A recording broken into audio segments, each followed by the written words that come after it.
Hello, Taylor Road Tornadoes. I'm Miss Stewart, and I'm going to share with you one of my favorite stories. This is called Chrysanthemum by Kevin Henkes. The day she was born was the happiest day in her parents' lives. She's perfect, said her mother. Absolutely, said her father, and she was. She was absolutely perfect. Her name must be everything she is, said her mother. Her name must be absolutely perfect, said her father, and it was. Chrysanthemum. Her parents named her Chrysanthemum. Chrysanthemum grew and grew and grew. And when she was old enough to appreciate it, Chrysanthemum loved her name. She loved the way it sounded when her mother woke her up. She loved the way it sounded when her father called her for dinner. And she loved the way it sounded when she whispered it to herself in the bathroom mirror. Chrysanthemum, chrysanthemum, chrysanthemum. Chrysanthemum loved the way her name looked when it was written with ink on an envelope. She loved the way it looked when it was written with icing on her birthday cake. And she loved the way it looked when she wrote it herself with her fat orange crayon. Chrysanthemum, chrysanthemum, chrysanthemum. Chrysanthemum thought her name was absolutely perfect. And then she started school. On her first day, Chrysanthemum wore her sunniest dress and her brightest smile. She ran all the way. Hooray, said Chrysanthemum, school! But when Mrs. Chud took roll call, everyone giggled upon hearing Chrysanthemum's name. It's so long, said Joe. It scarcely fits on your name tag, said Rita, pointing. I'm named after my grandmother, said Victoria. You're named after a flower. Chrysanthemum wilted. She did not think her name was absolutely perfect.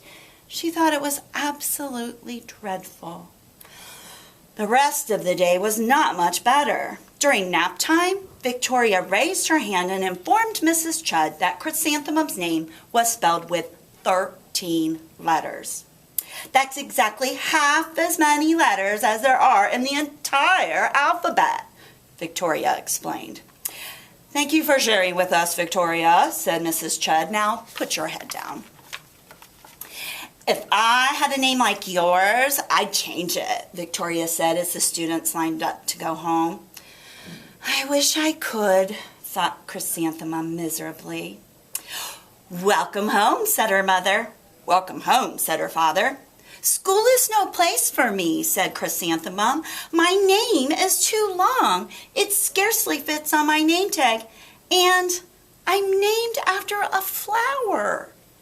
Oh, pish, said her mother. Your name is beautiful, and precious, and priceless, and fascinating, and winsome, said her father. It's everything you are, said her mother. Absolutely perfect, said her father. Chrysanthemum felt much better after her favorite dinner, macaroni and cheese with ketchup, and an evening filled with hugs and kisses and parcheesi. That night, Chrysanthemum dreamed that her name was Jane. It was an extremely pleasant dream. The next morning, Chrysanthemum wore her most comfortable jumper. She walked to school as slowly as she could. She dragged her feet in the dirt. Chrysanthemum, chrysanthemum, chrysanthemum, she wrote. She even looks like a flower, said Victoria as Chrysanthemum entered the playground. Let's pick her, said Rita, pointing. Let's smell her, said Joe. Chrysanthemum wilted. She did not think her name was absolutely perfect. She thought it was absolutely dreadful. The rest of the day was not much better. During nap time, Victoria raised her hand and said, a chrysanthemum is a flower. It lives in a garden with worms and other dirty things. Thank you for sharing with us, Victoria, said Mrs. Chud. Now put your head down. I just cannot believe your name, Victoria said as the students lined up to go home. Neither can I, thought Chrysanthemum miserably. Welcome home, said her mother. Welcome home, said her father. School is no place for me, said Chrysanthemum. They said I even look like a flower. They pretended to pick me and smell me. Oh, pish, said her mother. They're just jealous. And envious and begrudging and discontented and jaundiced, said her father. Who wouldn't be jealous of a name like yours, said her mother. After all, it's absolutely perfect, said her father. Chrysanthemum felt a trifle better after her favorite dessert, chocolate cake with buttercream frosting, and another evening filled with hugs and kisses and parcheesi. That night, Chrysanthemum dreamed that she really was a chrysanthemum. She sprouted leaves and petals. Victoria picked her and plucked the leaves and petals one by one until there was nothing left but a scrawny stem. It was the worst nightmare of Chrysanthemum's life. Chrysanthemum wore her outfit with 7 pockets the next morning. She loaded her pockets with her most prized possessions and her good luck charms. Chrysanthemum took the longest route possible to school. She stopped and stared at every flower. Chrysanthemum, chrysanthemum, chrysanthemum, the flowers seemed to say. That morning, the students were introduced to Mrs. Twinkle, the music teacher. Her voice was like something out of a dream, as was everything else about her. The students were speechless. They thought Mrs. Twinkle was an indescribable wonder. They went out of their way to make a nice impression. Mrs. Twinkle led the students in scales, and then she assigned roles for the class musical. Victoria was chosen as the dainty fairy queen. Rita was chosen as the spiffy butterfly princess. Jo was chosen as an all-important pixie messenger, and Chrysanthemum was chosen as a daisy. Chrysanthemum's a daisy, chrysanthemum's a daisy, Jo, Rita, and Victoria chanted, thinking it was wildly funny. Chrysanthemum wilted. She did not think her name was absolutely perfect. She thought it was absolutely dreadful. What's so humorous? Asked Mrs. Twinkle. Chrysanthemum, was the answer. Her name is so long, said Jo. Scarcely fits on her name tag, said Rita, pointing. I'm named after my grandmother, said Victoria. She's named after a flower. My name is long, said Mrs. Twinkle. It is, said Jo.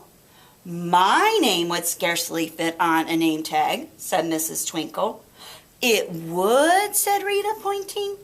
And, said Mrs. Twinkle, I'm named after a flower, too. You are? Said Victoria. Yes, said Mrs. Twinkle. My name is Delphinium. Delphinium Twinkle. And if my baby is a girl, I'm considering Chrysanthemum as a name. I think it's absolutely perfect. Chrysanthemum could scarcely believe her ears. She blushed. She beamed. She bloomed.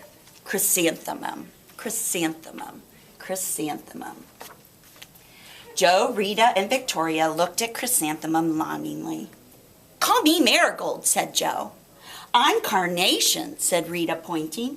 My name is Lily of the Valley, said Victoria. Chrysanthemum did not think her name was absolutely perfect. She knew it. The epilogue is, overall, the class musical was a huge success. Chrysanthemum was absolutely perfect as a daisy. Victoria made the only mistake. She completely forgot her lines as the dainty fairy queen. Chrysanthemum thought it was wildly funny, and she giggled throughout the entire dance of the flowers. Eventually, Mrs. Twinkle gave birth to a healthy baby girl. And of course, she named her Chrysanthemum.